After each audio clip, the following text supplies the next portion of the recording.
Arguably one of the most important molecules in all of biology is ATP. ATP, which stands for adenosine triphosphate. Triphosphate, which sounds very fancy, but all you need to remember, or anytime you see kind of ATP hanging around in some type of a biochemical reaction, you should just, something in your brain should say, hey, we're dealing with biological energy. Or another way to think of ATP is the currency. It's the currency, I'll put that in quotes, of biological energy. Biological energy. So how is it a currency of energy? Well, ATP stores energy in its bonds, and I'll explain what that means in a second. And before we learn what an adenosine group or three phosphate groups looks like, you can just take a bit of a leap of faith that you can imagine ATP as being made up of something called, let me do it in a nice color, an adenosine group right there. And then it's attached to it, you'll have three phosphates. Not might, you will. You'll have three phosphates attached to it. Just like that. And this is ATP. ATP, adenosine triphosphate. Tri meaning three phosphate groups. Now, if you take adenosine triphosphate and you hydrolyze this bond, which means if you take this in the presence of water, so let me just throw some water in here. So let's say I have some H2O. Then one of these phosphate groups will break off. Essentially, part of this water joins to this phosphate group, and then part of it joins to this phosphate group right there. And I'll show you that in a little bit more detail, but I want to give you the big picture first. What you're left with is an adenosine group that now has two phosphates on it. So now it has two phosphates on it, and this is called adenosine diphosphate, or ADP. Before we had triphosphate, which means three phosphates. Now we have diphosphate, adenosine. So instead of a tri here, we just write a di, which means you have two phosphate groups. And it's been, so the ATP has been hydrolyzed, or you've broken off one of these phosphate groups. And so now you're left with ADP, and then an extra phosphate group right here. And this is the whole key to everything that we talk about when we're dealing with ATP. And you have some energy. And so when I talk about ATP being the currency of biological energy, this is why. Is that if you have ATP, and if you were to through some chemical reaction, you pop off this phosphate right here, it's going to generate energy. That energy can be used for just general heat, or you could couple this reaction with other reactions that require energy, and then those reactions will be able to move forward. So, I draw these circles, adenosine and phosphates, and really this is all you need to know. What I've, what I've shown you right here is really all you need to know to kind of operationally think of how ATP operates in most biological systems. And if you want to go the other way, if you have energy and you want to generate ATP, the reaction will just go this way. Energy plus a phosphate group plus some ADP. You can go back to ATP, and so this is stored energy. So this side of the equation is stored energy. And this side of the equation is used energy.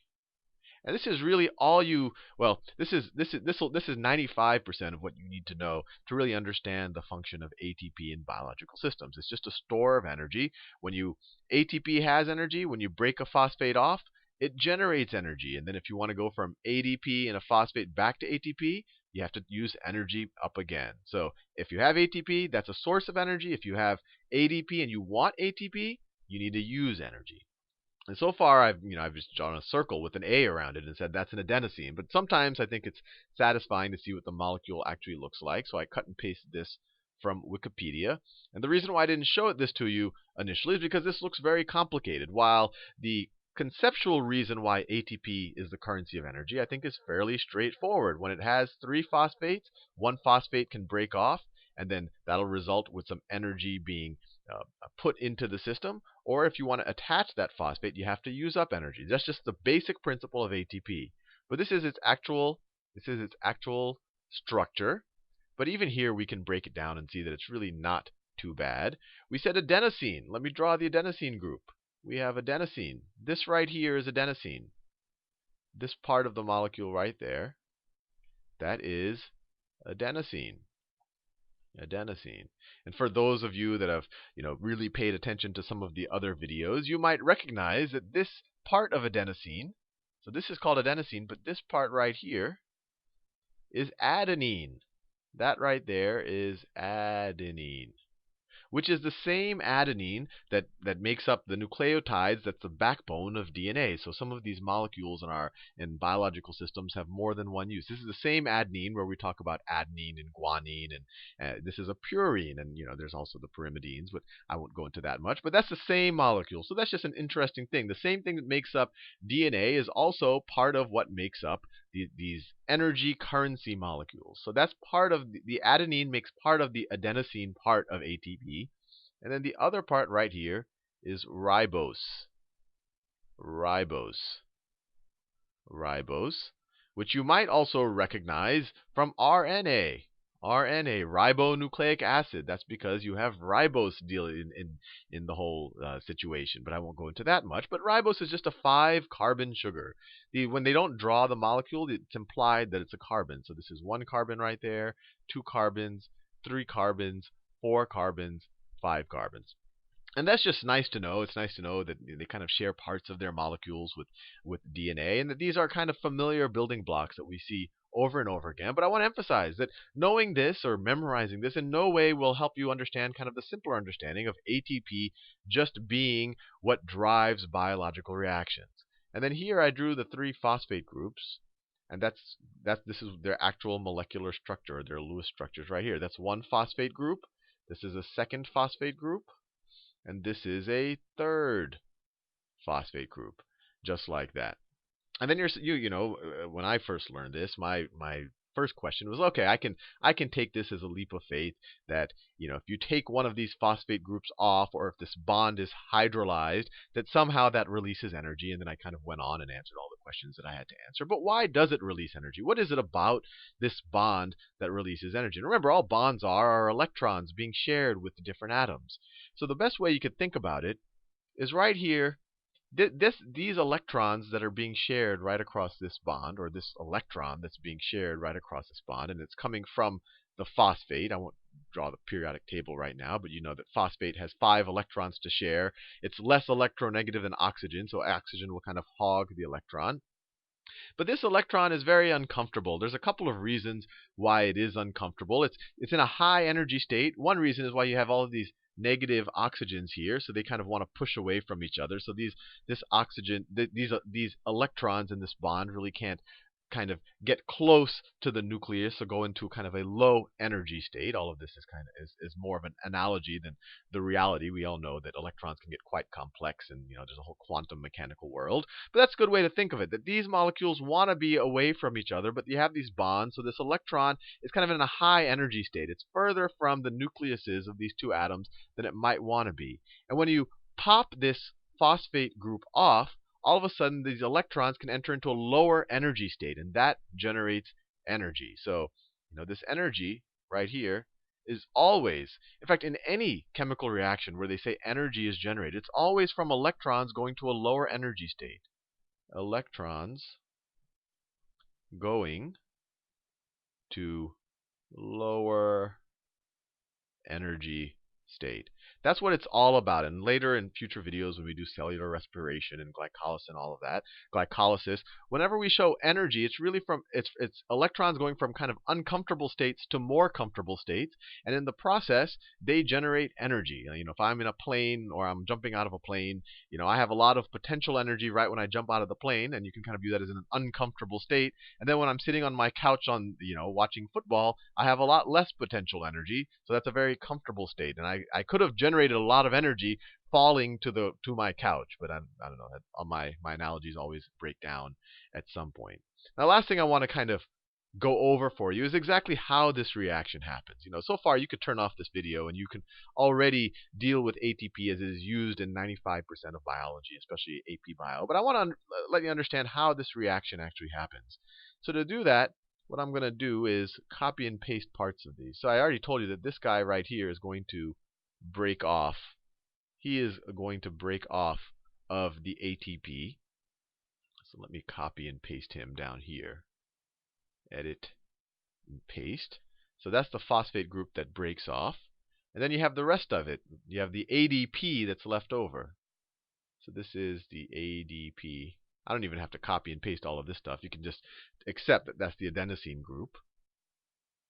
Copy and then paste, just like that. So we've already said that this thing gets hydrolyzed off or gets cut off, and that generates energy. And what I want to do is actually show you the mechanism, a little bit of a hand-wavy mechanism of how this actually happens. So I said that this reaction occurs in the presence of water. So let me draw some water here. So I could have an oxygen and a hydrogen, and then I have another hydrogen. That's water right there. So hydrolysis is just a reaction where you say, hey, this guy here, he's got he wants to bond with something, or he wants to share someone else's electrons. So maybe this hydrogen right here goes down here and shares its electron with this oxygen right here. And then this phosphorus, it has an extra electron that it needs to share. Remember, it has 5 valence electrons. It wants to share them with oxygen. It has 1, 2, 3, 4 being shared right now. Well, if this hydrogen goes to this guy, then you're left with this blue OH right here, and this guy can share one of the phosphorus's extra electrons. So you get the OH just like that. So that's the actual process that it happens. And it could go the other way as well. I could have cleaved it here. I could have cleaved the whole thing here, and so this guy would have kept the oxygen and the hydrogen would have gone to him. And then this guy would have taken the OH. It could happen in either order, and so either order would be fine.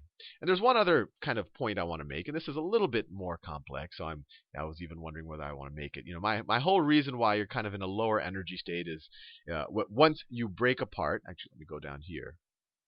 Is because I said, hey, this electron is happier when it's so let's say this electron that was part of this phosphorus is happier now. It's in a lower energy state because it's not being stretched. It's not having to spend time between that guy and that guy because this molecule and this molecule want to spread apart because they have a negative charges. That's part of the reason. The other reason why, and we'll talk about this in a lot more detail when we learn more about organic chemistry, is that this has more resonance structures or resonance configurations. And all that means is that these electrons, these extra electrons here, they can kind of move about between the different atoms. And that makes it even more stable. So if you imagine that this oxygen right here has an extra electron with it. So that extra electron right there, it could come down here. It could come down here and then form a double bond with the phosphorus. And then this electron right here can then jump back up to that oxygen. And then that could happen on this side and on that side, and I won't go into the details, but that's another reason why it makes it more stable. If you've already taken organic chemistry, you can kind of appreciate that more.